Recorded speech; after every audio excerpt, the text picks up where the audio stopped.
Alpha और theta दोनों substitute करने पर आपको मैक्सिमम रेंज का वैल्यू किसी पर्टिकुलर केस में मिल जाएगा। Newton's laws of motion basically 3 laws हैं। First law of motion, according to first law, अगर एक बॉडी कांस्टेंट वेलोसिटी से चल रही है और उस पर कोई कहीं से फोर्स नहीं लग रहा है तो वो अपनी वेलोसिटी को मेंटेन रखेगी, कांस्टेंट वेलोसिटी को मेंटेन रखेगी। A body continues in its state of rest or uniform motion.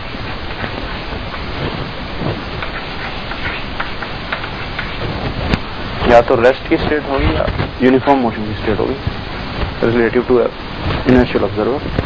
Body continues in its state of rest or on uniform motion unless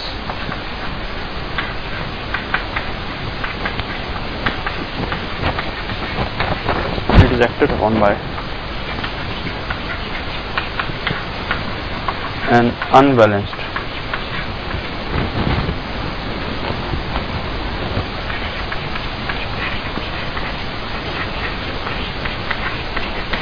external force.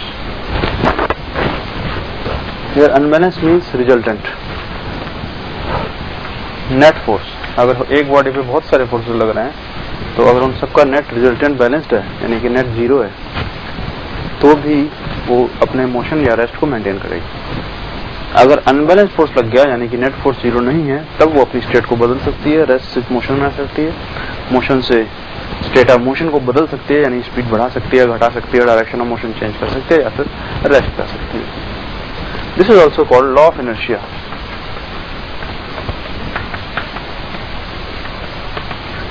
Because ये inertia को define करता है कि एक body जो rest पे है उसकी टेंडेंसी रेस्ट पे ही रहने की होगी अगर उस पर कोई फोर्स नहीं लगेगा तो उसके पास एक इनर्शिया ऑफ रेस्ट होगा। Inertia means opposition to change in the state. तो अपने रेस्ट की स्टेट को बदलना नहीं चाहेगी वो और उसको रेस्ट की स्टेट को बदलने के लिए एक फोर्स की जरूरत होगी। तो बॉडी के पास होगा इनर्शिया ऑफ रेस्ट। इसी तरीके से इनर्शिया ऑफ मोशन, अगर बॉडी मोशन कर रही है तो वो मोशन में ही रहना चाहेगी और यूनिफॉर्म वेलोसिटी में ही रहना चाहेगी, उस स्टेट को बदलना अपोज करेगी।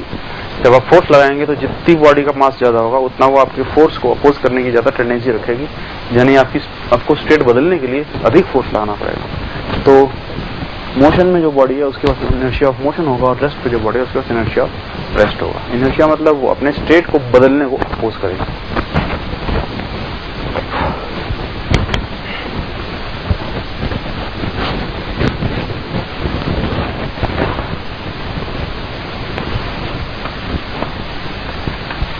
Second law. According to this law, the net external force acting on a body is directly proportional to rate of change of its linear momentum.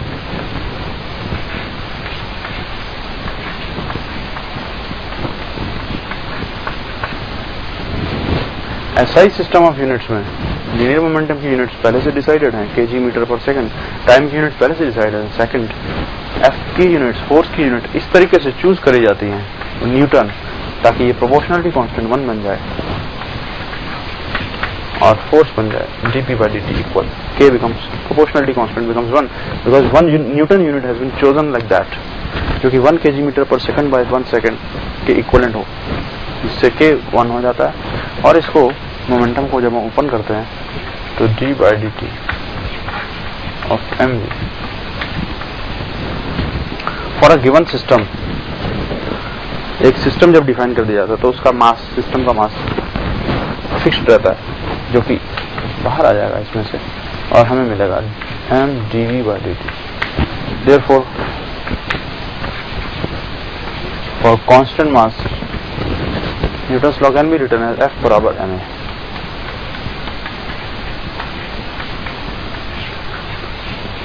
The point to remember is this is net force and this is net external force.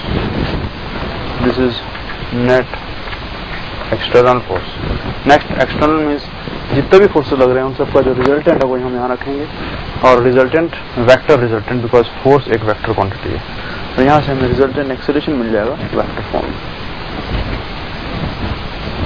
Second law को real law of motion भी कहते हैं, because second law से first law या third law हम conclude कर सकते हैं। अगर फोर्स एक्सटर्नल जीरो है तो एक्सेलरेशन जीरो है। एक्सेलरेशन जीरो यानी वेलोसिटी या तो कांस्टेंट है या फिर बॉडी रेस्ट पे है।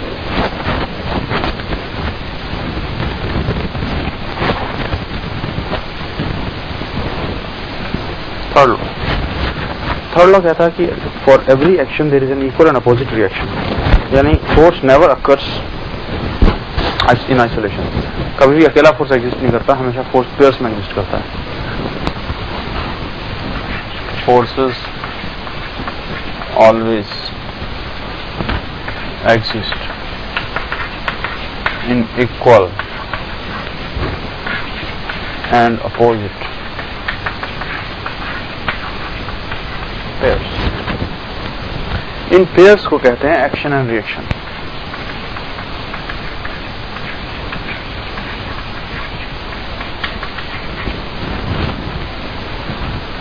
एक्शन एंड रिएक्शन दो इक्वल एंड अपोजिट फोर्सेस हैं, जो कि हमेशा फोर्स एक्शन और रिएक्शन की पेयर में ही पाया जाएगा।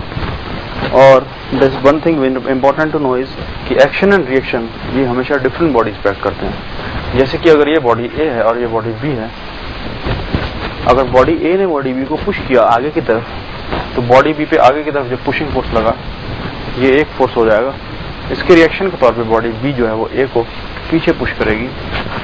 तो इन दोनों में से किसी भी एक को हम एक्शन और दूसरे को रिएक्शन मान सकते हैं, क्योंकि दोनों साइमल्टेनियसली एक्ट करते हैं। और जैसा कि देख सकते हैं, ये एक दूसरे के अपोजिट है, मैग्नीट्यूड में बराबर हैं और डिफरेंट बॉडीज पे एक्ट कर रहे हैं। These must be equal, these must be opposite, equal in magnitude only, not in direction. Opposite in direction, must act on different bodies, cannot act on same body. And must be of same type. What do we mean by type? तो type में generally जो forces nature में पाए जाते हैं, उनकी common types या तो देखने को मिलती है नॉर्मल रिएक्शन, जो कि दो बॉडीज के बीच में पुश करने वाला फोर्स होता है, कांटेक्ट के कारण आता है और perpendicular to line of joining होता है। फ्रिक्शन, इसके बारे में डिटेल में आगे पढ़ेंगे। ये भी कांटेक्ट फोर्स होता है, दो बॉडीज के कांटेक्ट होने पर ही आता है और tangent to line of joining होता है, tangent to common surface.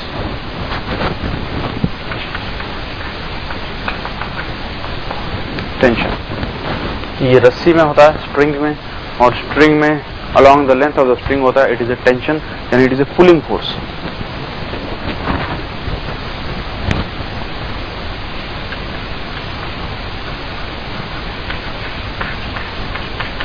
Electromagnetic, दो चार्जेस के बीच में अट्रैक्शन या रिपल्शन या फिर magnetic forces, current carrying wire का चार्ज के ऊपर लगने वाला फोर्स, जिसके बारे में इलेक्ट्रोमैग्नेटिज्म चैप्टर में डिटेल में पढ़ा जाएगा।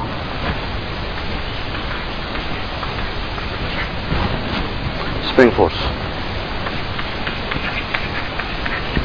ये सब टाइप्स ऑफ फोर्सेस हैं कॉमनली जो हम एनकाउंटर करेंगे प्रॉब्लम्स के अंदर। तो एक्शन और reaction must be of same type. अगर एक्शन स्प्रिंग फोर्स है तो रिएक्शन भी स्प्रिंग फोर्स होगा, अगर एक्शन इलेक्ट्रोमैग्नेटिक है तो रिएक्शन भी इलेक्ट्रोमैग्नेटिक होगा, like that. Normal reaction, it is A push force. Push का मतलब जो अवे धक्का देगा, तो अगर इस पे राइट लग रहा है तो इस पे लेफ्ट लगेगा। फ्रिक्शन, ये टेंजेंशियल लगता है, जिसके बारे में डिटेल में पढ़ाया जाएगा नेक्स्ट टॉपिक में। अगर ये बॉडी राइट की तरफ मूव कर रही हो तो फ्रिक्शन टेंजेंट में लेफ्ट, और बॉडी के इक्वल एंड अपोजिट जमीन पे राइट। टेंशन, ये रस्सी में पाया जाता है। अगर एक रस्सी दो ब्लॉक्स को कनेक्ट कर रही है तो इस एंड पे अंदर की तरफ टेंशन इसको खींच रहा है, इक्वल एंड अपोजिट टेंशन यहाँ पे इधर की तरफ खींच रहा है। अगर हम एक्शन रिएक्शन पेयर आइडेंटिफाई करना चाहें तो किसी पॉइंट पे, जैसे कि इस क्रॉस सेक्शन पे कह सकते हैं कि ये वाली रस्सी ने ये वाली रस्सी को या ब्लॉक को राइट खींचा, दैट इज एक्शन, और ये वाली रस्सी ने या ये वाले ब्लॉक ने इस वाली रस्सी को लेफ्ट खींचा, that is reaction, action reaction pair. यानी एक क्रॉस सेक्शन के बाद राइट वाला पार्ट इसको इधर खींच रहा है तो लेफ्ट वाला पार्ट उसको अपनी तरफ खींच रहा है। तो पुश फोर्स दोनों अवे डायरेक्टेड है और पुल फोर्स दोनों अंदर की तरफ डायरेक्टेड है। स्प्रिंग फोर्स ये स्प्रिंग के अंदर पाया जाता है and it's magnitude is F equal to kx। इसके बारे में अभी प्रॉब्लम्स के अंदर डिटेल में बात की जाएगी। एक स्प्रिंग का होता है नेचुरल लेंथ। नेचुरल लेंथ का मतलब जब स्प्रिंग रिलैक्स स्टेट में, ना वो खिंची हुई है ना वो दबी हुई है, ना इलोंगेटेड है ना कंप्रेस्ड है। तो नेचुरल लेंथ में स्प्रिंग की जो लेंथ होगी, अगर वो L0 है तो इस लेंथ में स्प्रिंग एक ब्लॉक पर कोई फोर्स नहीं लगाती। लेकिन जब नेचुरल लेंथ से स्प्रिंग को आगे या पीछे खींचते हैं तो जितना उसमें इलोंगेशन आता है या फिर जितना पीछे दबाने पर कंप्रेशन आता है, उसके इक्वल एंड अपोजिट फोर्स लगता है। तो इस केस में फोर्स लगता है माइनस एक्स के प्रोपोर्शन। जितना ज्यादा खींचेंगे उतना फोर्स बड़ा हो जाएगा, और माइनस साइन ये इंडिकेट कर रहा है कि जब एक्स राइट की तरफ है तो फोर्स लेफ्ट की तरफ होगा। और अगर आप इसको कंप्रेस करेंगे नेचुरल लेंथ से अंदर की तरफ, तो जितना आप कंप्रेस करेंगे उसके अपोजिट फोर्स राइट की तरफ लगेगा। जब एक्स लेफ्ट की तरफ है तो फोर्स राइट है, जब एक्स राइट है फोर्स लेफ्ट है। And also the force is directly proportional to X. And here K is called spring constant. तो एक टाइप का कांस्टेंट है जो कि स्प्रिंग की प्रॉपर्टी पर डिपेंड करता है और प्रॉब्लम्स में जनरली दिया रहेगा।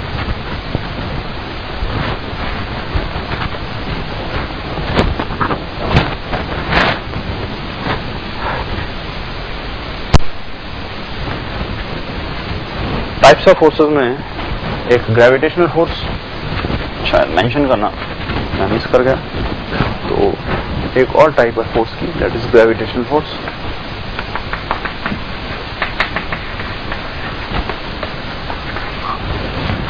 जो कि according to Newton's law of gravitation कोई भी दो बॉडीज एक दूसरे को अट्रैक्ट करती हैं and force of attraction is given by G(m)/r²। Again according to third law, ये एक्शन रिएक्शन पेयर में आएगा। तो अगर एक बॉडी दूसरे को राइट खींच रही है तो ये उसको वापस रिटर्न में लेफ्ट खींचेगी। For bodies on earth,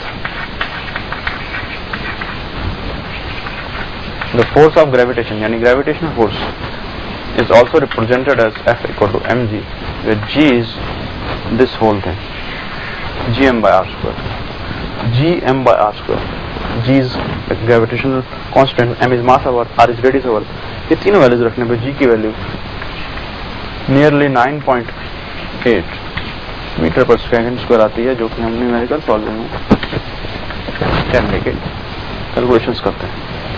force bodies on earth, the gravitational force on bodies on earth is mg. This is also called weight. This is also called weight force, and it is directly proportional to mass. G is a constant at a point and at a place, or mg direction is downwards, vertically downwards, basically towards the center of earth.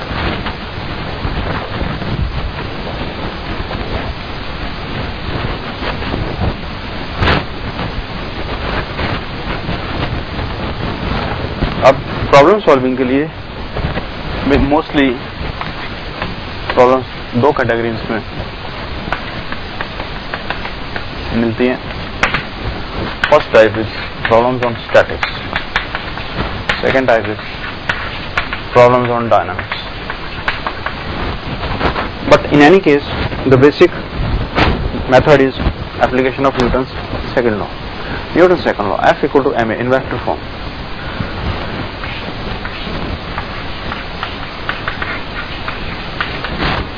Statics और dynamics की problem में अंतर इतना सा है, statics की problems का means acceleration 0 and dynamic problem means acceleration is not 0। तो जब भी सिस्टम नॉन एक्सेलरेटेड होगा यानी कि इक्विलिब्रियम में होगा, इक्विलिब्रियम या तो रेस्ट पे होगा या यूनिफॉर्म वेलोसिटी के साथ चल रहा होगा। उस केस में कहेंगे एक्सेलरेशन 0 है, देयरफॉर नेट फोर्स 0 हो जाएगा। तो static problems deal with net force equal to 0, जबकि dynamics problem deals with net force not equal to 0 equal to mass into acceleration. Now since this is a vector, therefore it must be analysed in vector form. तो vectors में अगर components में हम देखते हैं तो all the resultant forces along x direction are equal to m into ax, sum of resultant forces, sum of all the forces in x direction. इसी प्रकार sum of all the forces in y direction is may and sum of all the forces in z direction is maz. तो ये vector form equation को components में x y z में लिखने का तरीका है। और इसी प्रकार जब हम स्टैटिक्स में लिखेंगे तो हमें ये भी मिल जाएगा 0, ये भी 0 और ये भी 0। तो इसके 3 पार्ट्स हो जाएंगे, resultant force along x 0, resultant force along y 0 and resultant force along z। This is the basics of equation solving. एक से ज्यादा बॉडीज हो किसी प्रॉब्लम में तो हर बॉडी पे ये इक्वेशंस सेपरेटली लगाई जा सकती हैं और एज होल फिर सॉल्व की जा सकती है।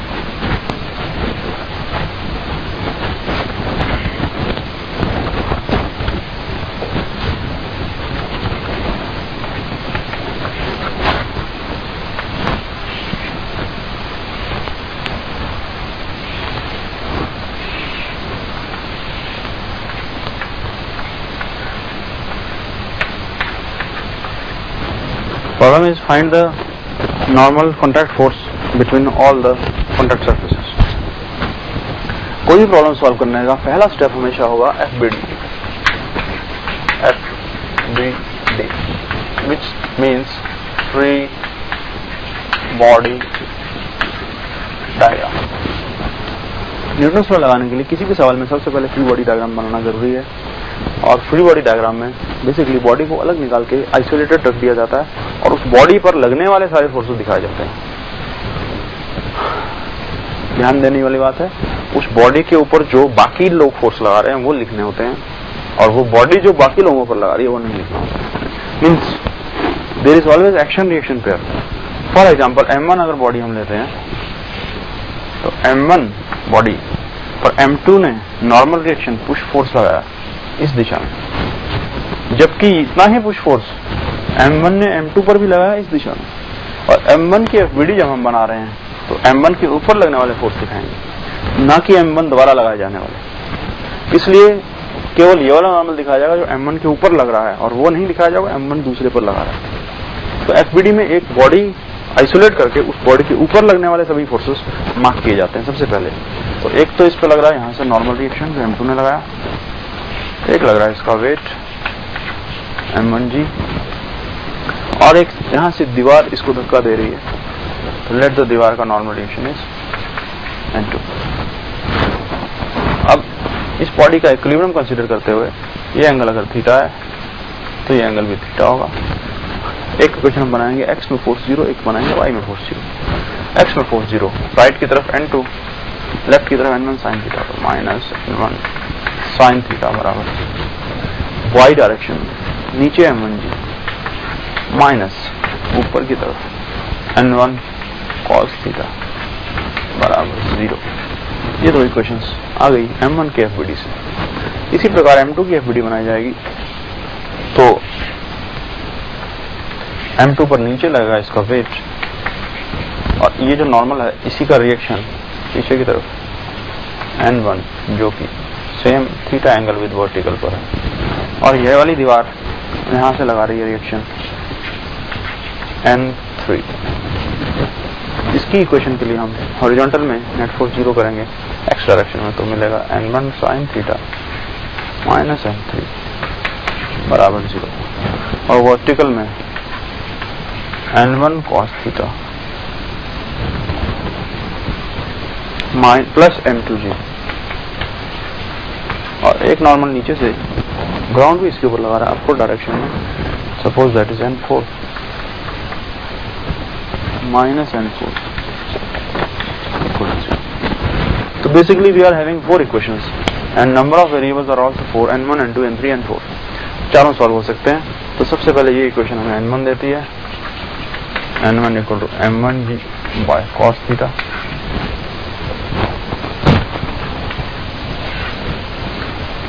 फिर n1 को यहाँ रखने पे n2 मिलता है, n2 is n1 sin theta, that becomes m1g tan theta। और अगर चेक करेंगे तो ये इक्वेशन और ये इक्वेशन एक जैसी है, n3 और n2 की वैल्यू सेम आएगी, so this is also equal to n3। अब फिर बचता है n4, जो कि n1 की वैल्यू यहाँ रखने पर n4 की वैल्यू भी कैलकुलेट हो जाएगी।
Find tensions in all the connecting strings। सभी रस्सियों में टेंशन पूछा है, तो इस रस्सी में अगर मान लेते हैं T1, T2, T3। सबसे पहले अगर इस ब्लॉक का एफबीडी देखते हैं तो नीचे इस पे लग रहा है ग्रेविटी 100 न्यूटन, जिसको बैलेंस करने के लिए ऊपर भी लगना चाहिए 100 न्यूटन, तो इस रस्सी में टेंशन है 100 न्यूटन। सिमिलर तरीके से अगर इस पे ग्रेविटी नीचे लग रही है 50 न्यूटन, तो उसको बैलेंस करने के लिए यहाँ भी लगना चाहिए 50 न्यूटन। अब हम इस पॉइंट पे आएंगे तो ये पॉइंट इक्विलिब्रियम में है, ये पॉइंट इक्विलिब्रियम में है, लेकिन इधर इस पे T1 लग रहा है, इधर T2 और नीचे 100 न्यूटन, क्योंकि इस पॉइंट को ये 100 न्यूटन वाला फोर्स नीचे खींच रहा है, जबकि यही 100 न्यूटन वाला फोर्स मास को ऊपर खींच रहा है, पुल फोर्स। तो 10 kg को ऊपर खींच रहा है और इस नॉट पॉइंट को नीचे खींच रहा है।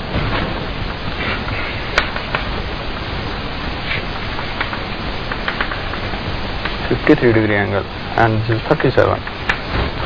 x में इक्वेशन लिखने पे we get T2 cos 37 equal to T1 cos 53। Again y में इक्वेशन लिखने पे we get T2 sin 37 plus T1 sin 53 equal to mg 100। Solving both these equations, we can get T1 and T2 both। Likewise, इधर आने पर नीचे लग रहा है 50 न्यूटन, इधर लग रहा है T2 और इधर लग रहा है T3, जिसमें से T2 नॉन है, T3 अननोन है। 53 डिग्री एंगल। एक हल्का सा मॉडिफिकेशन हम करते हैं इसमें, ये जो मास है ये भी अननोन है, so this mass is unknown, we have to find all the tensions and also this mass.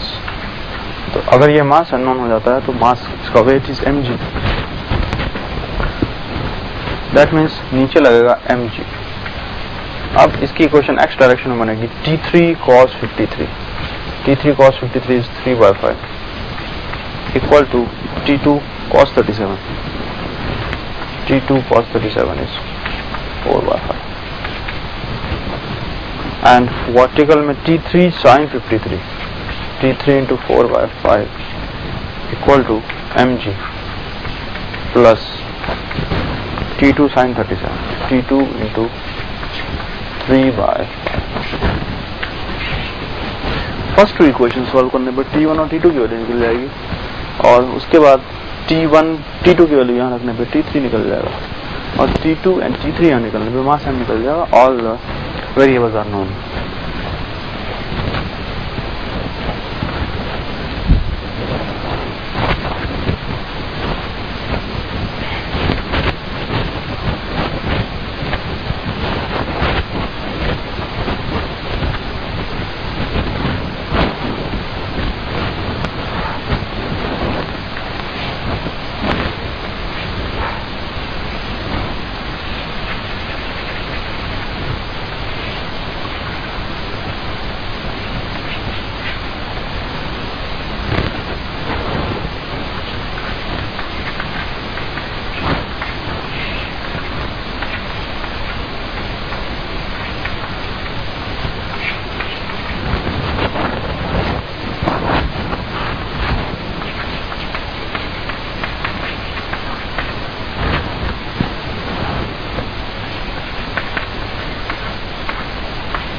Find tensions T1 and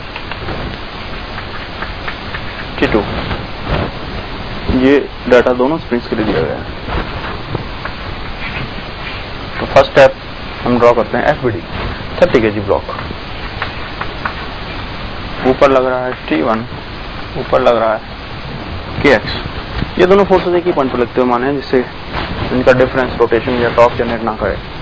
body को बहुत छोटा पॉइंट मास के जैसे ट्रीट किया। तो KX फोर्स स्प्रिंग के लिए इज 20 न्यूटन पर centimetre multiply by x। 30 natural length और अभी 20 में है, तो x इज 10। सेंटीमीटर और सेंटीमीटर कैंसिल, तो वी गेट फोर्स 200 न्यूटन। लेकिन डायरेक्शन इस फोर्स की, तो प्रेजेंट लेंथ स्प्रिंग छोटी है, नेचुरल लेंथ बड़ी है, इसका मतलब स्प्रिंग दबी हुई है, कंप्रेस्ड है, तो नीचे दबा रही होगी। तो this is a pushing force, नीचे की तरफ, ऊपर नहीं। And magnitude is 200 Newton plus इसका अपना वेट 300 न्यूटन। वर्टिकल इक्विलिब्रियम से देख सकते हैं T1 equal to 200 plus 300 500 again for 50 kg block. Just a minute, नीचे वाले स्प्रिंग के फोर्सेस देखना मिस हो गए।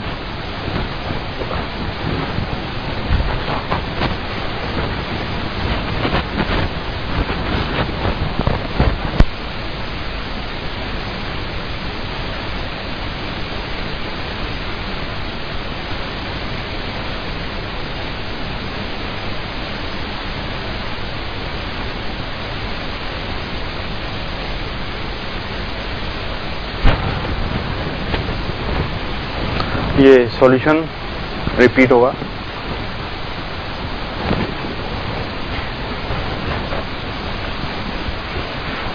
kg ब्लॉक का FBD, नीचे इस पे लगेगा स्प्रिंग फोर्स, टेंशन फोर्स और इसका वेट। ऊपर लगेगा टेंशन और स्प्रिंग।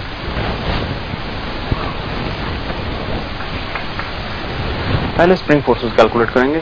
तो ये वाली स्प्रिंग में K इज 220 न्यूटन पर centimetre, X is 30 minus 20 10, force is 200 Newton. मगर ये स्प्रिंग देख सकते हैं कि नेचुरल लेंथ से कम लेंथ है इसका, यानी कंप्रेस्ड है, तो ये फोर्स नीचे की तरफ लगाएगी। तो ये वाला फोर्स ऊपर की तरफ ना लग के नीचे लग रहा है 200 न्यूटन।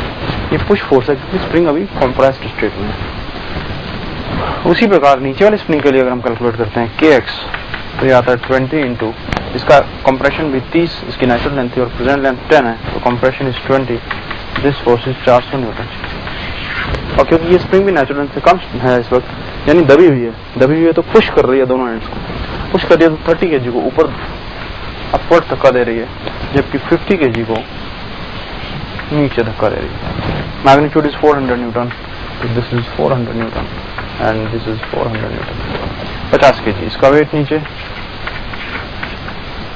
500 न्यूटन प्लस टेंशन ऊपर T2। तो ये FBD हो गया 50 kg का, ये FBD होगा 30 kg का। 50 kg की FBD में अगर हम इक्वेशंस देखते हैं तो ऊपर की तरफ लग रहा है T2 माइनस नीचे लग रहा है 400 माइनस नीचे लग रहा है 500, that gives T2 is 900 Newton. And 30 kg की FBD देखने पर ऊपर लग रहा है T1, ऊपर लग रहा है 400 माइनस नीचे लग रहा है 200 माइनस नीचे लग रहा है 300 माइनस नीचे लग रहा है T2, इसकी वैल्यू यहाँ से उठा दी जाएगी 900 equal to 0। That gives T1 equal to 9 and 2 11 and 3 14 minus 4 1000 Newton.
Find T1 and T2.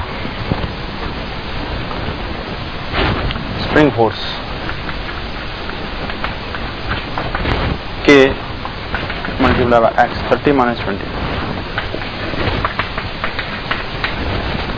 Because spring की अभी लेंथ 20 है और नेचुरल लेंथ 30 है, यानी ये स्प्रिंग कंप्रेस्ड है तो दोनों एंड्स को बाहर की तरफ पुश कर रही है। दैट मीन्स 10 kg ब्लॉक पे ये स्प्रिंग ऊपर की तरफ धक्का लगा रही है 50 न्यूटन। और इसके अलावा लगने वाले फोर्सेस अगर हम एफबीडी में दिखाएंगे तो नीचे इसका वेट 100 न्यूटन, इधर T1, इधर T2। इक्वेशन x के अलॉन्ग लिखने पर this angle is 37, this is 53। x के along we get T1 cos 37 is T2 cos 53 and vertical equation लिखने पर ऊपर की तरफ T1 sin 37 plus T2 sin 53 equal to नीचे की तरफ लगने वाला force 100 minus 50। Two equations in two variables।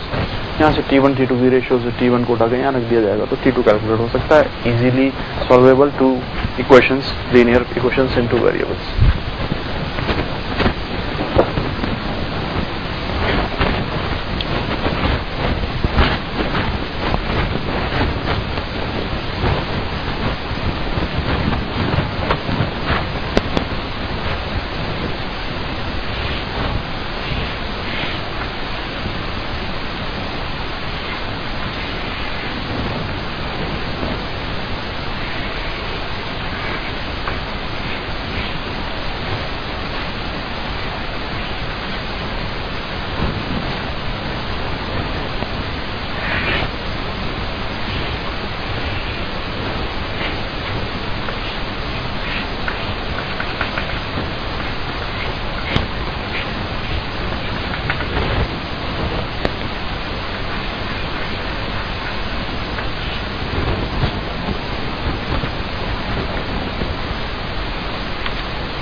All surfaces are smooth. अब यदि इस वेज की एफबीडी हम कंसीडर करेंगे तो वेज के ऊपर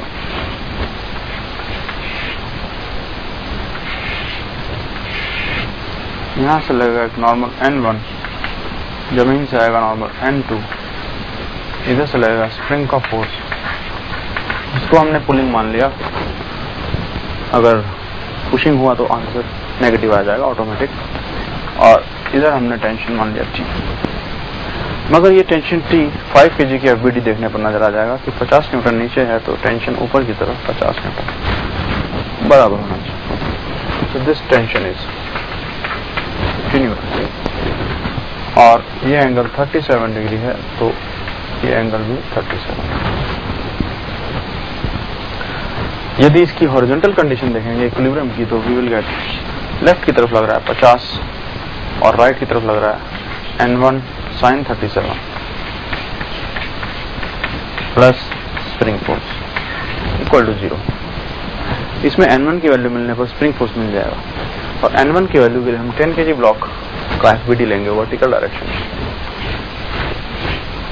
तो 10 kg ब्लॉक पर नीचे लग रहा है इसका वेट 100 न्यूटन, यहां से लग रहा है N1 का रिएक्शन क्योंकि सेम एंगल 37 डिग्री बना रहा है वर्टिकल के साथ।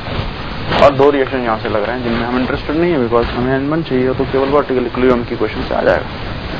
वर्टिकल में देखेंगे तो नीचे की तरफ 100 माइनस ऊपर की तरफ N1 cos 37 4/5 net force is 0 in vertical direction. This gives N1 is 500/4 125 Newton, और ये उठा के यहाँ रखने पर 50 plus 125 into 3/5 equal to minus of spring force.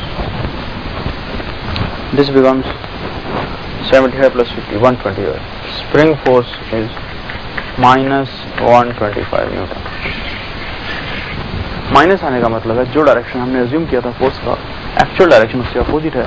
That means spring इसको आगे की तरफ पुश कर रही है और फोर्स है इसका 125 न्यूटन। और 125 न्यूटन के लिए स्प्रिंग को कितना कंप्रेस होना चाहिए ये हम F इक्वल टू KX से ढूंढ लें। F equal to KX magnitude of force, 125 is the magnitude, K is 10 to X. X should be, because K 10 newton पर सेंटीमीटर में आया इसलिए दिस विल बी 12.5 सेंटीमीटर। तो स्प्रिंग को कंप्रेस होना चाहिए 12.5 सेंटीमीटर और उसका नेचुरल लेंथ 50 है। दैट मीन्स अंदर की तरफ स्प्रिंग फोर्स लगा रही है, कंप्रेस हो रखी है, इसलिए तो नेचुरल लेंथ उसका 50 सेंटीमीटर है। नेचुरल लेंथ से 12.5 कंप्रेस कर दिया तो प्रेजेंट स्प्रिंग का लेंथ हो जाएगा 37.5 centimetre. Find length of spring in equilibrium. Answer is 37.5 centimeter.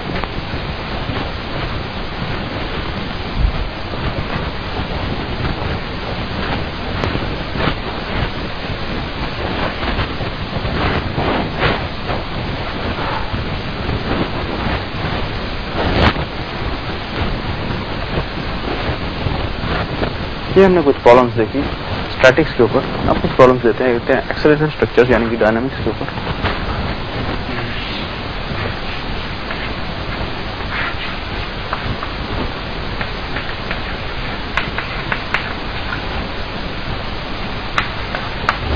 Find tension in the connecting string. क्योंकि ये दोनों मासेस सेम एक्सेलरेशन के साथ राइट की तरफ जाएंगे, बिकॉज एक रस्सी से इनको कनेक्ट किया है, इसलिए इन दोनों को हम एक सिंगल सिस्टम भी अज्यूम कर सकते हैं। और जब इनको हम सिंगल सिस्टम अज्यूम करेंगे, सिंगल बॉडी अज्यूम करेंगे, वन बॉडी सिस्टम, तो टोटल मास इस बॉडी का 30 kg और एक्सटर्नल फोर्स केवल 30 न्यूटन, बिकॉज टेंशन जो है वो इंटरनल बॉडी की अंदरूनी फोर्स बन जाएगी, जो कि न्यूटन्स लॉ में नहीं कंसीडर होता है। Newton's law is F external equal to M। तो इस कंप्लीट स्ट्रक्चर पे एक्सटर्नल फोर्स केवल 30 न्यूटन लग रहा है। यहाँ से हम एक्सप्रेशन पता कर लेंगे F/m 30/30। Acceleration of the system is 1 metre पर सेकंड स्क्वायर। अगेन अब जब हम रियर वाली बॉडी की FBD अकेली का इसका कंसीडर करते हैं तो इसके ऊपर केवल टेंशन लग रही है आगे की तरफ, और एक्सेलरेशन इसका हम निकाल चुके हैं 1 मीटर पर सेकंड स्क्वायर, जो कि पूरे सिस्टम का है, वही इसका भी होगा। तो वंस अगेन applying Newton's law, external force equal to mass into acceleration. Tension is 5 Newton.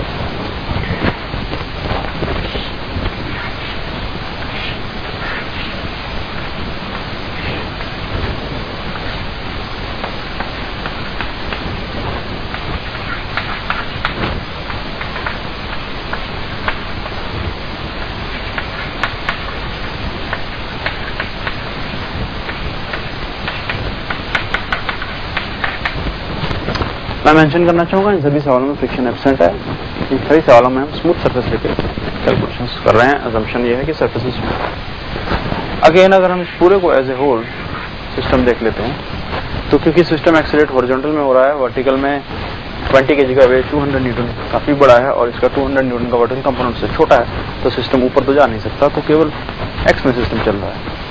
जब एक्स में चल रहा है तो केवल एक्स कंपोनेंट के फोर्सेस को लेकर अगर हम कैलकुलेशंस करें तो 200 का X component is 200 cos 37, that is 200 cos 37, 200 into 4/5, 160 newton, and Y component is 200 sin 37 यानी कि 120 न्यूटन।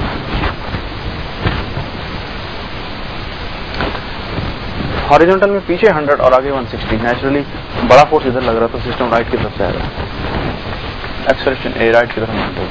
अब इस पूरे सिस्टम को अगर एक सिंगल बॉडी मान लेते हैं तो सिंगल बॉडी मानने पर एक्सटर्नल फोर्स आगे लग रहा है 160 और एक्सटर्नल फोर्स पीछे लग रहा है 100 न्यूटन एक्स डायरेक्शन में, वाई में नहीं, वाई में सिस्टम इक्विलिब्रियम में है। तो net force equal to system का total mass 30 + 20 50 into acceleration, that gives acceleration 60/50 6/5।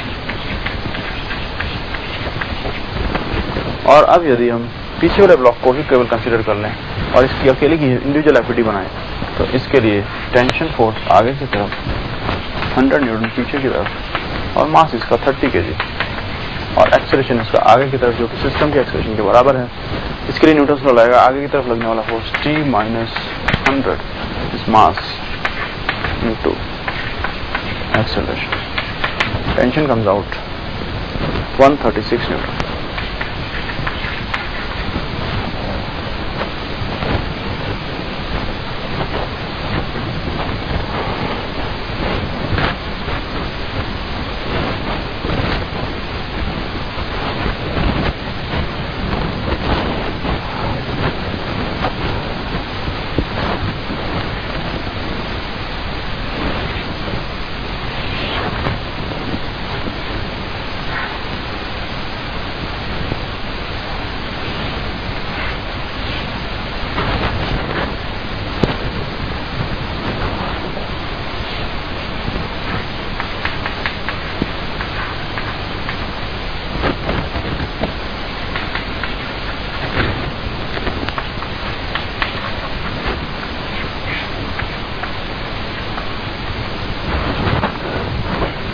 तो एक मास्टर्स कंटिन्यूअस स्ट्रिंग में टेंशन सब पॉइंट्स पे सेम होता है।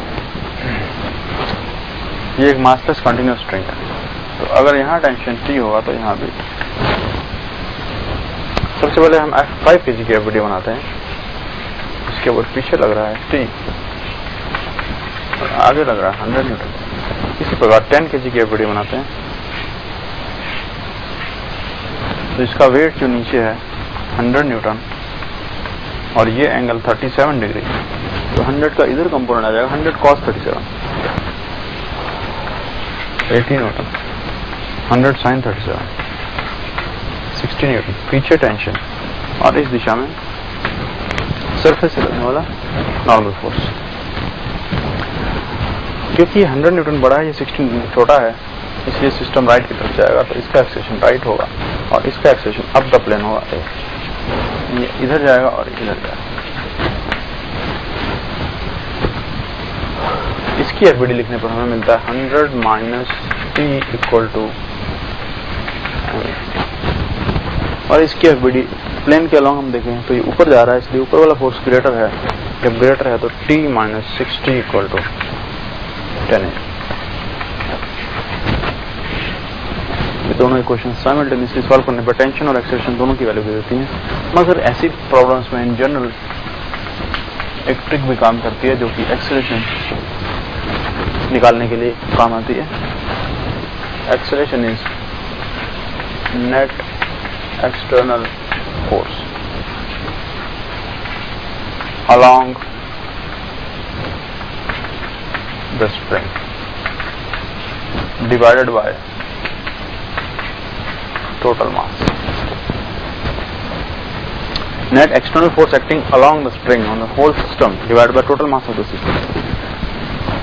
जैसे कि गिवन कर सिचुएशन में कह सकते हैं कि along the string इधर लग रहा है 60 न्यूटन, परपेंडिकुलर स्प्रिंग वाले नहीं लेने हैं और टेंशन नहीं लेना बिकॉज टेंशन एक्सटर्नल नहीं है, बाकी ग्रेविटी लेना है और अगर कोई पुलिंग फोर्स लग रहा है वो लेना है, अगर कोई स्प्रिंग बाहर से कनेक्टेड है, कोई भी एक्सटर्नल फोर्स जो लग रहा है वो लेना है।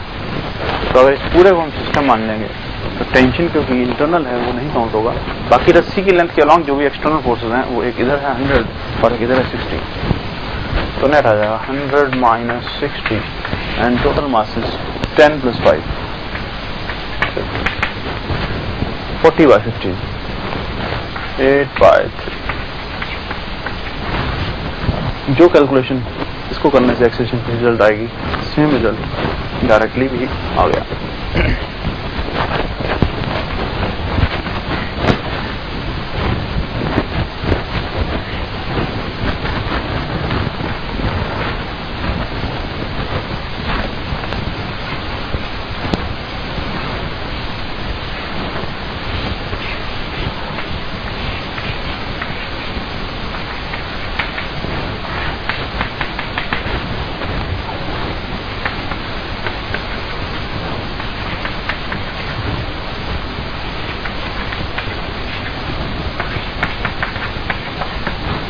Find this tension. अगर हम देख सकते हैं, अगर इस तरीके से एक्सेलरेशन निकालना है तो 5 kg पे एक्सटर्नल फोर्स ग्रेविटी का लग रहा है नीचे 50 न्यूटन, इस पे ग्रेविटी का 250 न्यूटन और इस पर ग्रेविटी का नीचे 100 न्यूटन। सिस्टम को ये फोर्स इधर खींच रहा है जो कि ऐसे चलाना चाहता है, जबकि ये फोर्स पीछे खींच रहा है जो कि वापस रिवर्स चलाना चाहता है। तो दोनों फोर्सेस पुलिंग अपोजिट डायरेक्शन में कर रहे हैं, इसलिए जब नेट लेंगे तो इनको सबट्रैक्ट करना पड़ेगा। 50 और 250 सेम डायरेक्शन में 300, जबकि ये उल्टा चला रहा है 100। क्योंकि ये छोटा है और ये बड़ा है, इसलिए सिस्टम यूं मूव करेगा। तो ये दोनों जाएंगे नीचे और ये जाएगा ऊपर। नेट एक्सटर्नल फोर्स हम डायरेक्ट अगर लिखेंगे तो 250 प्लस 50 300, जो कि एक्सीलरेशन की दिशा में खींच रहा है, और 100 जो कि एक्सीलरेशन से अपोजिट दिशा में खींच रहा है, तो minus 100 divided by total mass 10, 5, 25, 40। Acceleration is 200 by 40, 20 by 4, 5. इसके बाद ये वाले ब्लॉक की FBD कंसीडर किया जाए तो इस पर नीचे लग रहा है 250 माइनस ऊपर लग रहा है T इज इक्वल टू इसका मास 25 into acceleration. Tension comes out 250 minus 125, 125।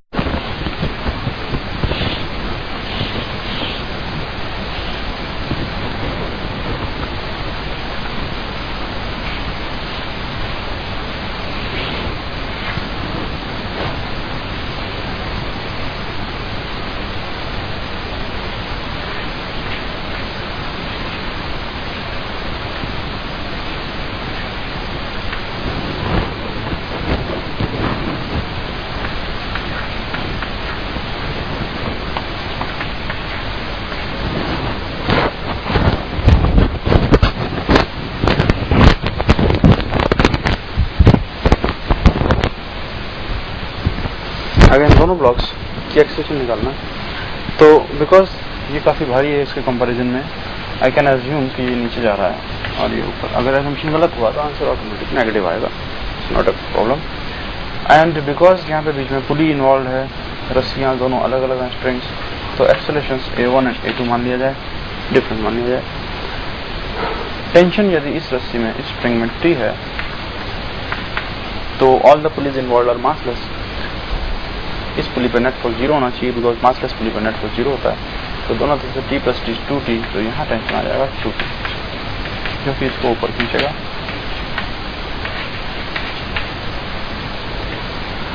इसकी न्यूटन्स लॉ क्वेश्चन बनाने पर नीचे की तरफ एक्सेलरेशन है, so gravity force minus T equal to ma।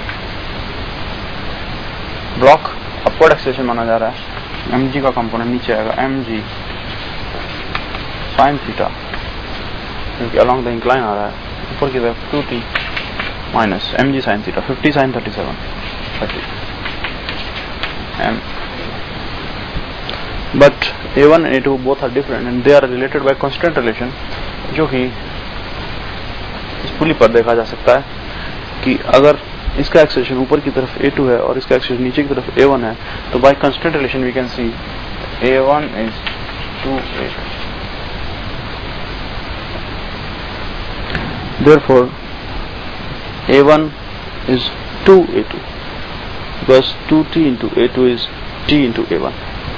ये तीनों इक्वेशंस एक साथ सॉल्व करने पर A1, A2, T तीनों वेरिएबल्स अननोन मिल जाएंगे।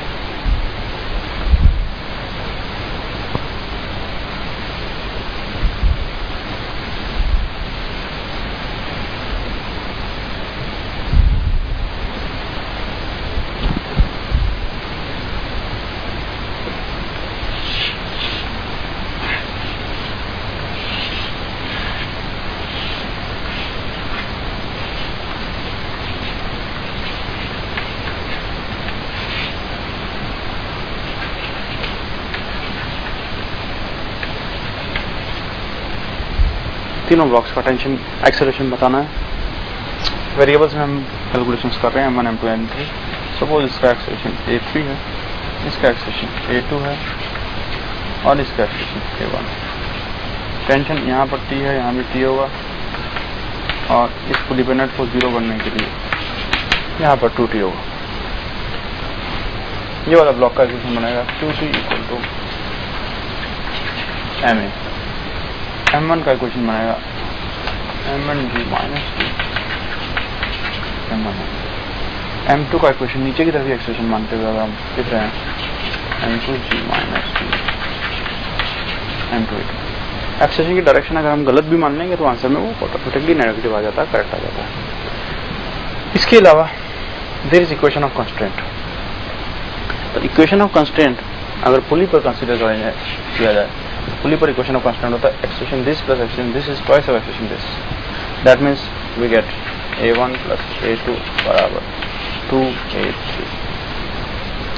We have 4 equations, 4 unknowns A1, A2, A3 and T, which can easily be solved because A3 को यहाँ से उठा के यहाँ रखने पर we are left with 3 equations in 3 variables, A1 plus A2 by 2. Now we have 3 equations in 3 variables. Again tension केवल यहाँ से उठा के इन दोनों में रख देने पर we just left with 2 equations with 2 unknowns A1 and A2, जो कि सिंपल लीनियर इक्वेशन 2 वेरिएबल में सॉल्व हो जाएंगे।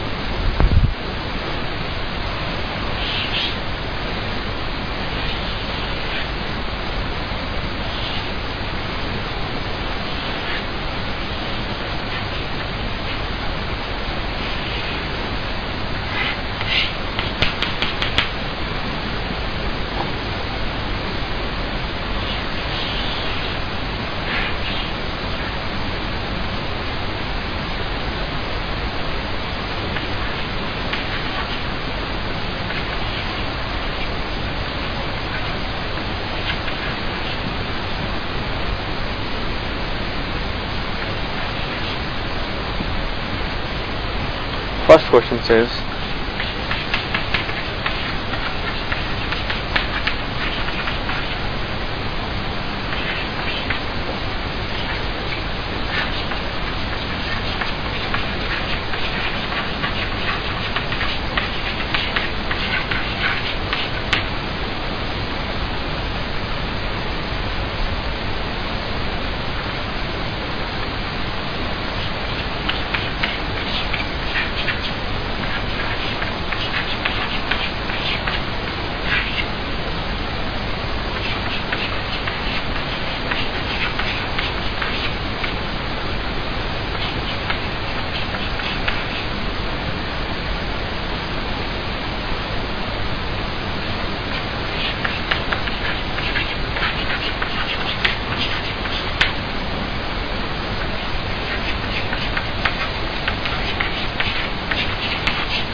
ये फर्स्ट पार्ट इक्विलिब्रियम में डील कर रहा है, इसलिए एक्सप्रेशन 0 है, सिस्टम रेस्ट पे है।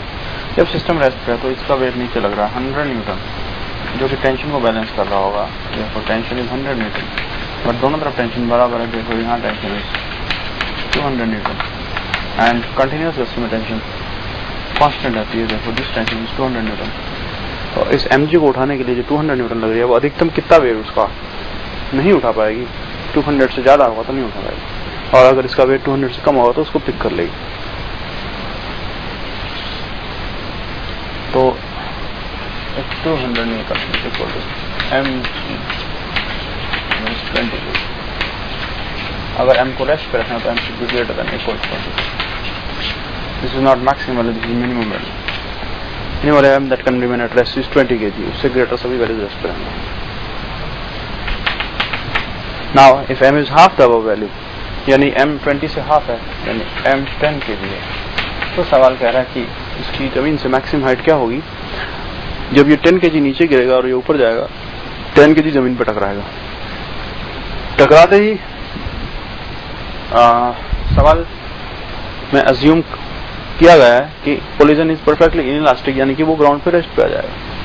तो हम देख सकते हैं कि शुरुआत में तो ये नीचे की तरफ एक्सीलरेट करेगा ए एक्सीलरेशन के साथ, और ये ऊपर की तरफ एक्सीलरेट करेगा। यदि कांस्टेंट रिलेशन लगाया जाए तो एक्सीलरेशंस की रेशियो दोनों की 1:2 आ जाती है।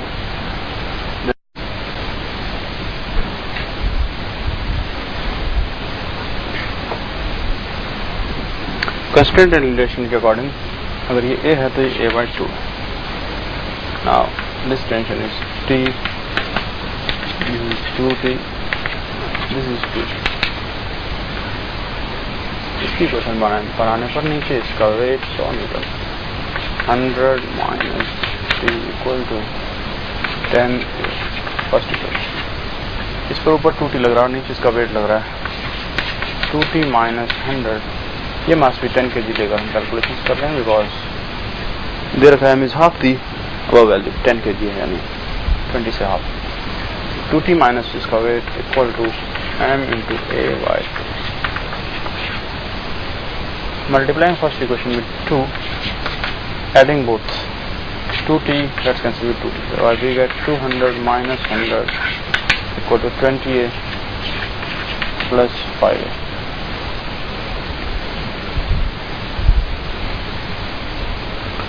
Gives a equal to 100 upon 25, that is 4 meter per second square। तो ये वाले ब्लॉक का एक्सेलरेशन नीचे की तरफ 4 है, जबकि इसका एक्सेलरेशन ऊपर की तरफ 2 है, a/2। बताना है कि मैक्सिमम हाइट कितना अटेन होगा। तो इस एक्सेलरेशन के साथ जब ये नीचे आएगा उस वक्त वो उस एक्सेलरेशन में ऊपर जाएगा। जब राइट वाला मास जमीन पर पहुंच चुका होगा उस टाइम तक लेफ्ट वाला मास जमीन से ऊपर आ चुका होगा। हम देख सकते हैं किसी भी इंस्टेंट पे इसका एक्सेलरेशन डबल है इसके मुकाबले में, देयरफॉर इसकी डिस्प्लेसमेंट भी डबल होगी उसके मुकाबले में। तो जब ये 2 मीटर नीचे आएगा उतनी देर में ब्लॉक 1 मीटर ऊपर जाएगा, प्लस इसका एक्सेलरेशन है ऊपर की तरफ 2 मीटर पर सेकंड स्क्वायर। तो इसकी वेलोसिटी निकाली जा सकती है इस इंस्टेंट पर, ऊपर की तरफ v होगी using equation v square minus v square equal to 2s, v square minus u square, 2 into acceleration was 2, displacement is 1, तो वेलोसिटी इज 2 मीटर पर सेकंड। तो आफ्टर दिस टाइम जब ये ब्लॉक जमीन पे पहुंच चुका है, ये 1 मीटर ऊपर जा चुका है, उससे आधा चला है क्योंकि इसका एक्सेलरेशन उससे आधा है, उस समय इसकी वेलोसिटी 2 मीटर प्रति सेकंड हो चुकी है। और इसके ठीक बाद ये ब्लॉक जमीन पे स्टेशनरी हो गया बिकॉज इनइलास्टिक कोलिजन माना गया है, सवाल में दे रखा है। तो ये यहीं रुक गया, इसके यहाँ रुकते ही ये पुली नीचे आती रहेगी तो इसमें टेंशन 0 हो जाएगी बिकॉज रस्सी जो है वो स्लैक हो जाएगी, ढीली हो जाएगी। टेंशन 0 तो इस रस्सी में भी टेंशन 0, टेंशन 0। दैट मीन्स ये ब्लॉक के ऊपर टेंशन का फोर्स लगना बंद हो जाएगा, केवल ग्रेविटी का फोर्स लगेगा, therefore block is under free fall. तो इसके बाद 2 मीटर प्रति सेकंड से ऊपर उछल के फ्री फॉल करके मैक्सिमम हाइट पे जाके वापस नीचे गिरेगा। फ्री फॉल में ये और इस पोजीशन से और कितना ऊपर जाएगा, u square by 2g, u square by 2g 1/5। Maximum height attain bye block above ground पूछा गया था, तो 1 मीटर तो वो पहले ही चल चुका है, 5 मीटर और चला, तो ग्राउंड से अबव मैक्स हाइट इसकी हो गई 1 + 1/5, 6/5। 1 मीटर तक तो एक्सेलरेट होते हुए और उसके बाद प्रोजेक्टाइल बन के फ्री फॉल करते हुए टोटल हाइट इज 6/5 मीटर्स।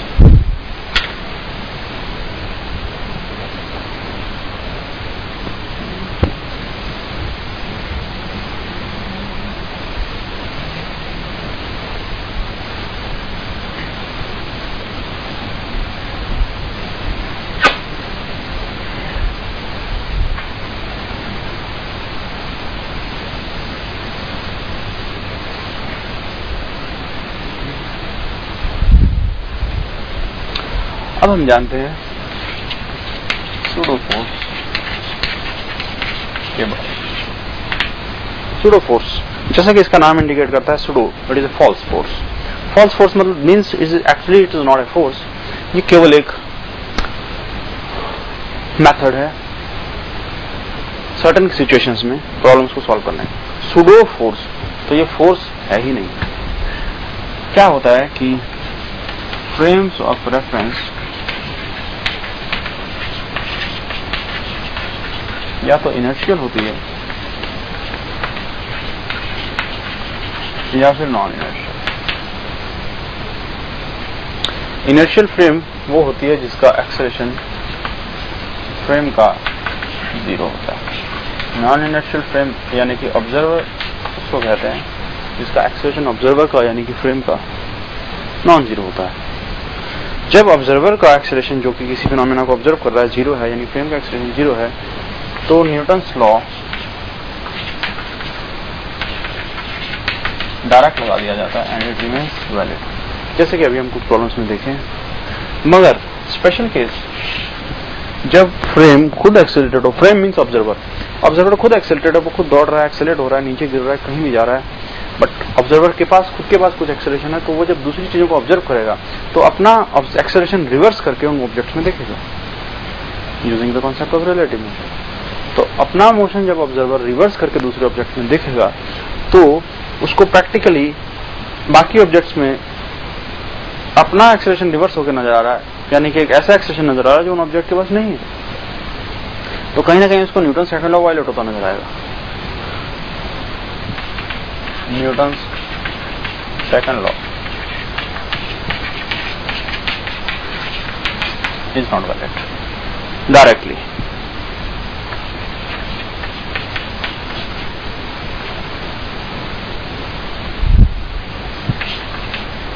तो नॉन इनिशियल फ्रेम में Newton second law is not valid as such, मगर इसको अगर मॉडिफाई कर दिया जाए तो ये वैलिड किया जा सकता है। और ऑफ कोर्स मॉडिफिकेशन क्या करनी पड़ेगी, ये इनवैलिड क्यों हुआ, क्योंकि ऑब्जर्वर खुद एक्सेलरेट कर रहा था और बाकी ऑब्जेक्ट्स को अपने अपोजिट में एक्सेलरेशन होता हुआ देख रहा था, जो कि एक्चुअल में ऑब्जेक्ट का एक्सेलरेशन नहीं है, मगर वो अपना एक्सेलरेशन देख रहा है।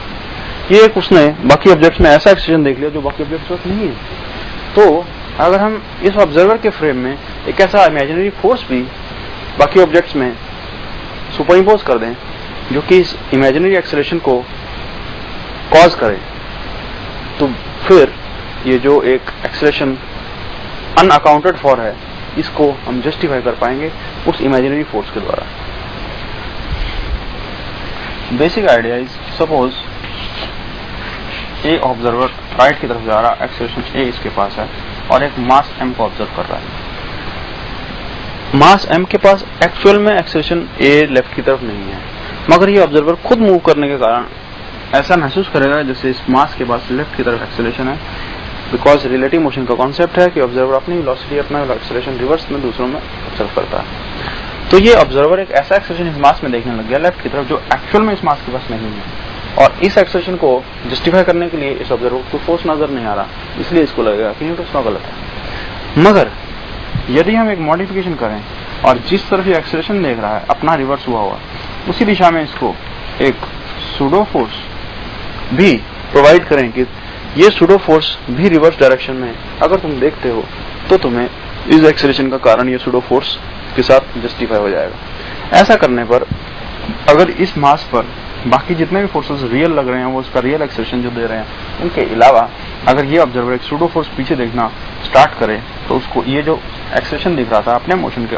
रिवर्स वाला, उसका कारण इस सूडो फोर्स में नजर आएगा और अगेन इसको लगेगा कि न्यूटन्स लॉ तो वैलिड है। Newton's second law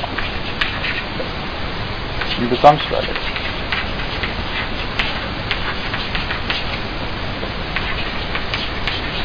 with addition of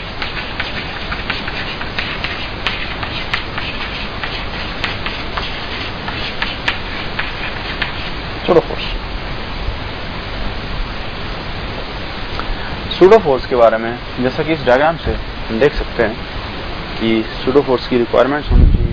पहला नंबर कि इसका डायरेक्शन ऑब्जर्वर के एक्सेलरेशन से अपोजिट होना चाहिए, क्योंकि ऑब्जर्वर अपने एक्सेलरेशन को रिवर्स में देख रहा है तो सूडो फोर्स भी रिवर्स में ही उसको देखना चाहिए। तो direction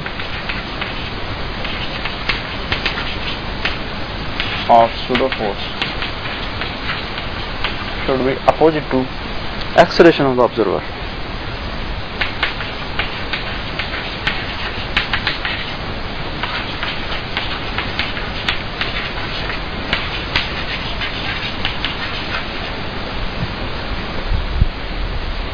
And magnitude of pseudo force. Magnitude of pseudo force इतना होना चाहिए जो इस एक्सेलरेशन को जस्टिफाई करे. इसका मतलब इसका मैग्नीट्यूड होना चाहिए बॉडी का मास एंड एक्सेलरेशन ए जो कि बेसिकली ऑब्जर्वर का है, equal to mass of object जिसको आप ऑब्जर्व कर रहे हैं multiply by acceleration of observer.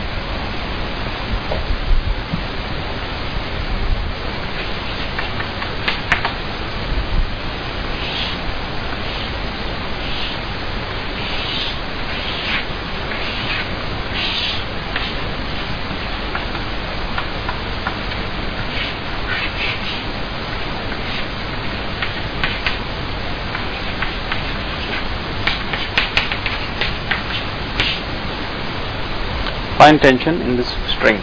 All surfaces are smooth. All surfaces means truck के इनसाइड वाले नीचे सरफेस तो रफ होना चाहिए तभी ट्रक एक्सीलरेट करेगा.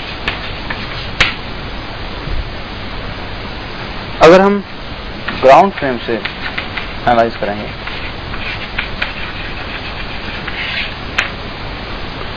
तो हम देखेंगे कि इस ब्लॉक के पास एक्सेलरेशन लेफ्ट की तरफ है और इस पे लेफ्ट की तरफ फोर्स लग रहा है, और क्योंकि हम ग्राउंड पर खड़े हैं तो हम इनर्शियल ऑब्जर्वर हैं, न्यूटन्स लॉ वैलिड है. तो एफपीडी में हम सिर्फ टेंशन एकमात्र फोर्स जो लग रहा है एक्स के अलोंग, वाई में नहीं, वाई में इक्विलिब्रियम है इसलिए force weight and normal balance हो रहे हैं, they are not important for this calculation. तो एक्स में केवल टेंशन लग रहा है और ग्राउंड से देखने पर ब्लॉक का एक्सेलरेशन भी 5 नजर आता है. तो इक्वेशन बनती है T equal to mass into acceleration 10 newtons. मगर इसी सवाल को यदि ट्रक के अंदर से ऑब्जर्व किया जाए तो ट्रक के अंदर से ऑब्जर्व करने पर जो ऑब्जर्वर है वो तो ब्लॉक के सामने खड़ा है, उसको अपने रिस्पेक्ट में ब्लॉक रेस्ट पे नजर आएगा, यानी कि उसको ब्लॉक का एक्सेलरेशन 0 नजर आएगा. और क्योंकि ये ऑब्जर्वर ट्रक में खड़ा है तो ये ट्रक के साथ एक्सेलरेट हो रहा है, एक्सेलरेटेड ऑब्जर्वर है, इसलिए इसको एक सूडो फोर्स नजर आएगा जिसकी डायरेक्शन अपने एक्सेलरेशन से अपोजिट. तो ऑब्जर्वर का एक्सेलरेशन लेफ्ट की तरफ है, डायरेक्शन राइट की तरफ, एंड टेंशन तो लग ही रहा है. तो ये ऑब्जर्वर देखेगा tension minus F pseudo equal to m a, but a is 0. और एफ सूडो का magnitude mass of object acceleration of observer, mass of object 2 kg, acceleration of observer 5. So T minus ma equal to 0. Again tension comes out 10 Newton. दोनों observers Newton's law से same tension की value calculate कर पाते हैं, मगर inertial observer बिना pseudo force के और नॉन इनर्शियल ऑब्जर्वर को सूडो फोर्स लगाने के साथ न्यूटन्स लॉ का जवाब करेक्ट आता है.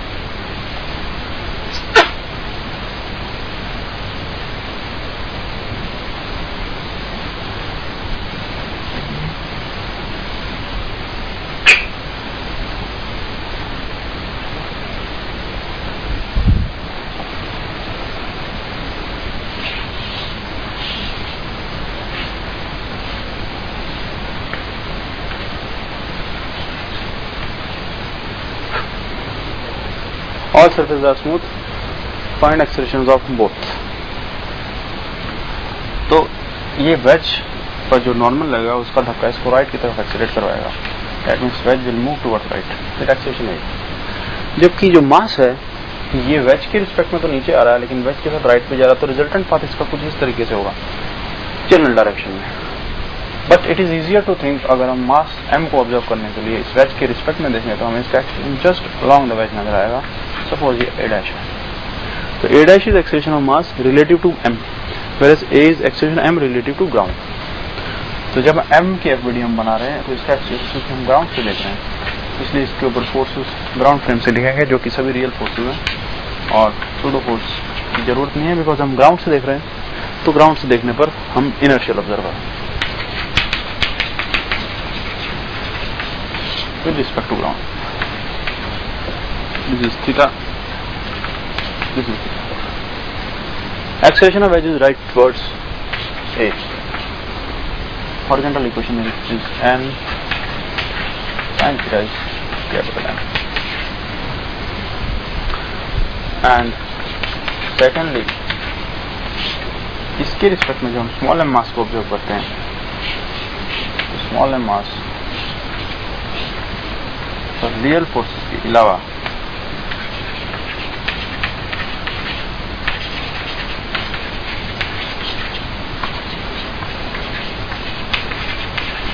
रियल फोर्सेस के अलावा एक सूडो फोर्स भी देखना पड़ता है, और वो सूडो फोर्स क्योंकि हम ऑब्जर्वर m के ऊपर बैठ गए हैं, हमारा एक्सेलरेशन भी इसके साथ राइट की तरफ से है, तो सूडो फोर्स हमें लेफ्ट में नजर आएगा m into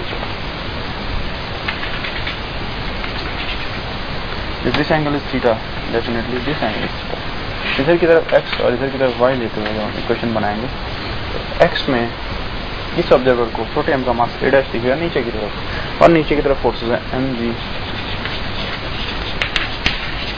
sin theta plus ma cos theta equal to m a dash। और नॉर्मल की दिशा में इस ऑब्जर्वर को ये ब्लॉक इक्विलिब्रियम में नजर आएगा, बिकॉज इस दिशा में नहीं मूव कर रहा है, केवल अलोंग द प्लेन चल रहा है। तो फोर्सेस आर n प्लस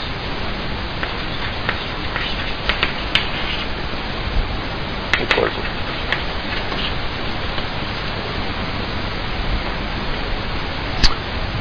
इस इक्वेशन में से नॉर्मल की वैल्यू को यहां रख दिया जाए तो हमें मिलेगा capital M upon sine theta.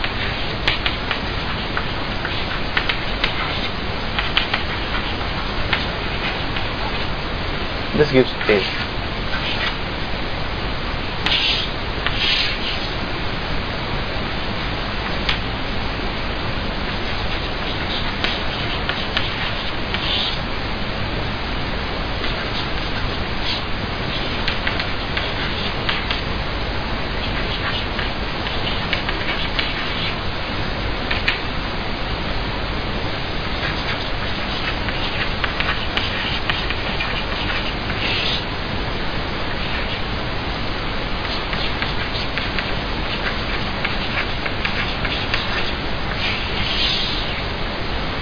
And a की वैल्यू आने के बाद इसको a को यहां रख दिया जाएगा, तो a' की वैल्यू भी आ जाएगी।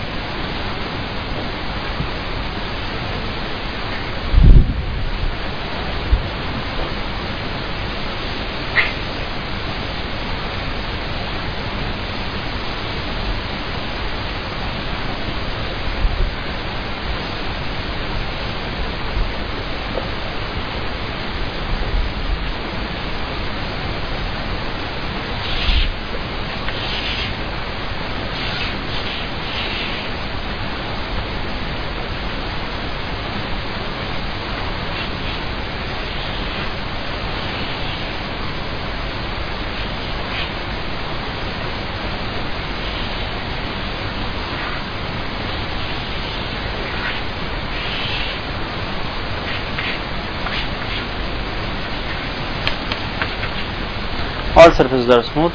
Find acceleration of m and n. Again, इसका एक्सेलरेशन अगर हम राइट की तरफ a मानते हैं तो देख सकते हैं कि स्मॉल m का एक्सेलरेशन इसके रिस्पेक्ट में नीचे की तरफ है, लेट अस से a', जबकि ग्राउंड के रिस्पेक्ट में इसका नीचे भी और आगे भी है।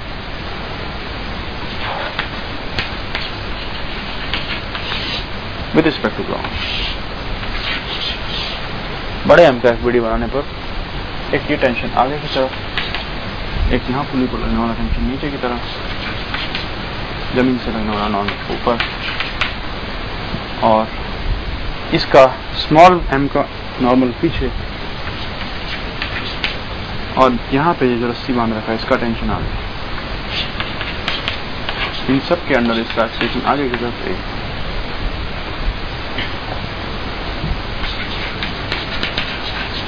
और कैपिटल M के रिस्पेक्ट में अगर हम छोटे m को देखते हैं तो इसका वेट नीचे, टेंशन ऊपर, नॉर्मल आ गया। लेकिन चूंकि हम इसके ऊपर बैठे हैं, हम नॉन इनर्शिया ऑब्जर्वर हैं, आगे की तरफ एक्सेलरेटेड है, तो सूडो फोर्स देखेंगे पीछे की तरफ बराबर है। और इन सब के कारण ये ब्लॉक हमें इस बड़े वेज पे बैठने पर नीचे की तरफ a' से ज्यादा दिख रहा है। Acceleration of mass a' downwards. Now writing equation along x direction on bigger mass t plus t minus m। ये छोटा ब्लॉक यहाँ से बैठ के देखने पर x डायरेक्शन में इक्विलिब्रियम में नजर आ रहा है, बिकॉज उसके रिस्पेक्ट में वो केवल नीचे जा रहा है, इसलिए x में net force 0 n minus m। और y डायरेक्शन में ये x a' के साथ नीचे वाला दिख रहा है, सो mg माइनस m'। नॉर्मल की वैल्यू यहाँ से उठा के रख दिया जाए तो मिलता है, और this becomes 2t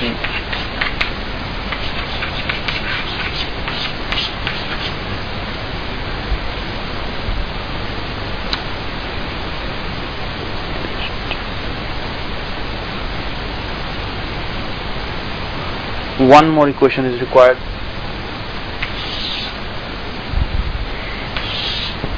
and that equation is constraint.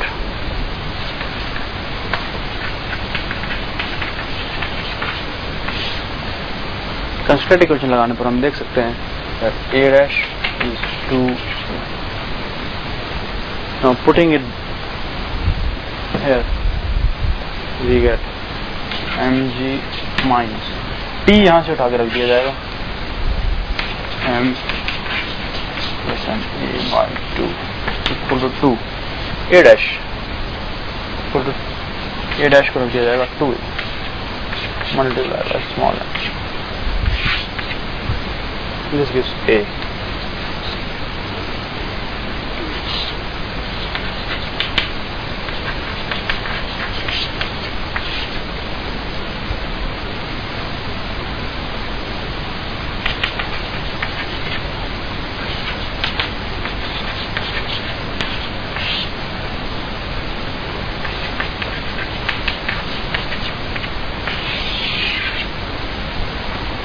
And a' is twice of this.